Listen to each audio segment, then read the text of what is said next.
Hey folks, welcome back to the woodworking video series here on tools. Today I'll talk about Festool and why I bought the tools I have and what I like about them and what I don't like about them, and also some tools that I think are not, well, I bought some other tools instead. I'll tell you why. Okay, here we go. So I've currently the track saw that I had for almost 10 years, I think, with I have a couple rails for the track saw. I have a jigsaw, the PS300. I have this Festool, the 700 XL domino. And also have this Capex chop saw that I had for almost 10 years as well. So a lot of these tools, I had them for a while, so I can give you a good idea of what holds up and what doesn't. I won't start over there. Actually, I'll start here. So this chop saw, I mean, all around, it's really good. There's definitely no bad Festool tool, I don't think. This definitely has some great features. One of them is this has actually a laser. I don't know if you can actually see this in the video. I'll draw a line here. So this laser is different than some other ones. It actually has two lines, so it's either side of the blade, which makes it very useful because you can pick, which, where the saw blade is going to end. It's one of the more, most of the other, I had several other chop saws before, and I don't know, I usually just ended up getting rid of the laser because it's pretty much useless. This one, really good. It actually works.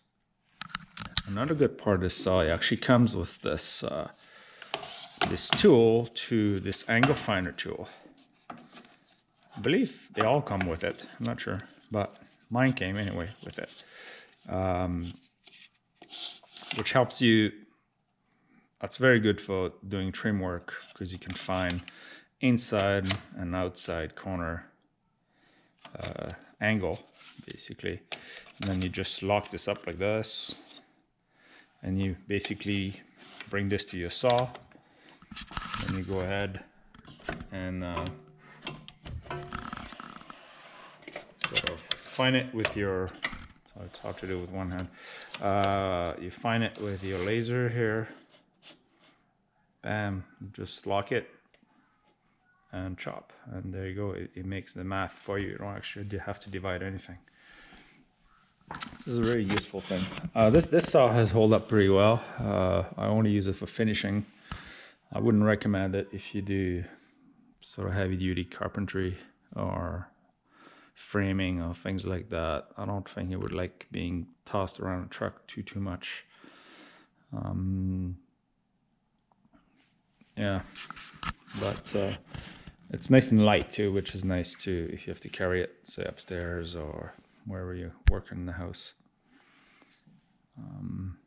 Pretty nice unit. Truck saw. This to me is one of the best tools ever, really. If you do any kind of finished panel cutting, like installing kitchens or even cutting doors, I don't know, you can do so many things with that. Like, it's just a brilliant tool. I know there's all kinds of brands now out there that copied it and made something similar. I'm not sure how good they are, but what makes this very accurate is, you'll be able to see this here, is it has a pretty small blade and a big arbor. So there's basically no deflection. It also has a riving knife there, so you don't have any, so it doesn't catch. Yeah, this I mean, this tool I would say is a must-have if you do any kind of installing. Definitely worth every penny. I have a couple tracks like this, the 55-inch one.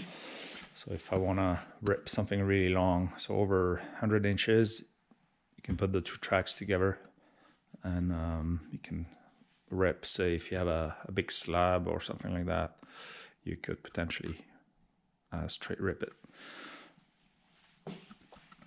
I have a jigsaw, and I don't know, I had several jigsaws before, and I have to say I wasn't too sure if it was worth spending the extra money. But turned out it is, because it's very smooth jigsaw. It has ergonomics are really nice, and has very low vibration, which is really nice. It makes it easy to handle. Obviously, it has a dust pickup, which I haven't used that much, so assuming it works good. Yeah, and you don't have to buy Festool blades on this. It actually fits the Bosch blades, which is kind of nice. So I would say this one, I don't know, I actually bought this refurbished, and so it wasn't all that much more expensive than a Bosch saw, for sure. So I would say definitely way better, for sure. Now this unit is pretty awesome.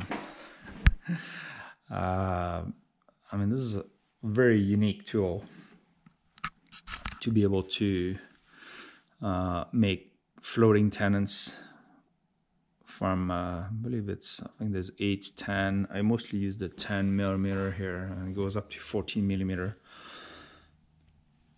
Very, very useful tool. It saves so much time. I can make tenons like a complete door in probably under a minute.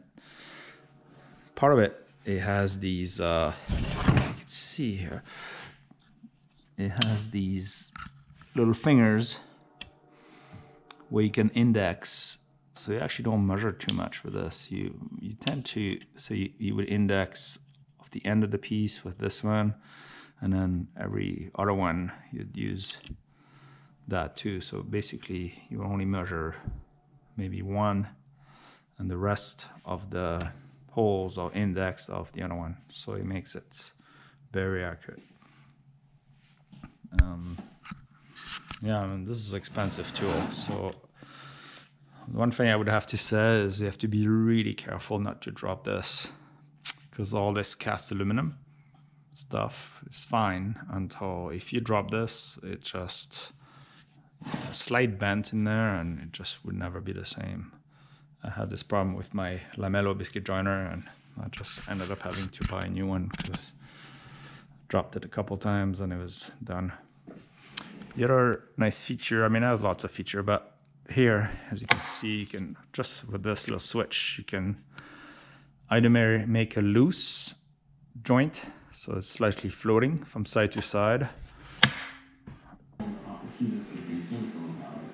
Which is sort of the two sides of the coin that Johnson always plays. So he actually spent some time in the military. It's the saddest moment of his career, so drafting into the military.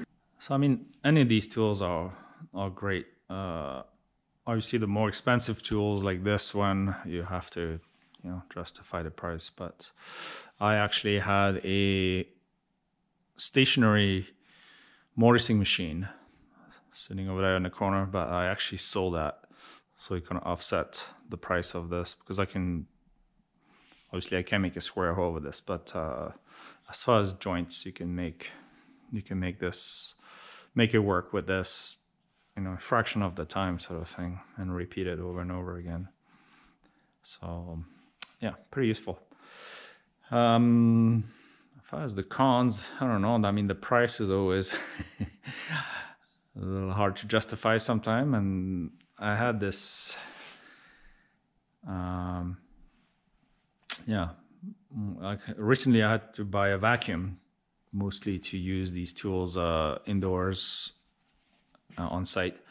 So I looked at the Festool line, and but I ended up buying a fine vacuum like this one, and it's awesome. This ended up costing about half the price, and it has the same feature, the tool stop, and it's nice and light to carry around, and it does an amazing job. So this was pretty much half the price, so I ended up buying this instead of the Festool. It also comes with a tool adapter that fits all those machines, so that's pretty nice. My sander here that I use in my shop, I never bought a Festool one. I'm sure they're good, but this one, again, it's kind of probably a fraction of the price, and it does once you hook it up to a vacuum, the dust pickup's pretty good. And it served me well for, well, this, I don't know, I had a couple of them actually over 15 years, so I don't know if the first one would have lasted twice as long, but they're pretty cheap, so I see those as kind of a, I don't know, tools that you have to buy once in a while anyway, so there you go. So hopefully that helps. I probably will be looking at buying probably the smaller version of this, just to do some, looks like it could be pretty handy to do some smaller stuff, and it's so quick to set up that it'd be a pretty good addition, I think. Anyways, it's a nice day out there. I'm gonna go play. I'll talk to you later.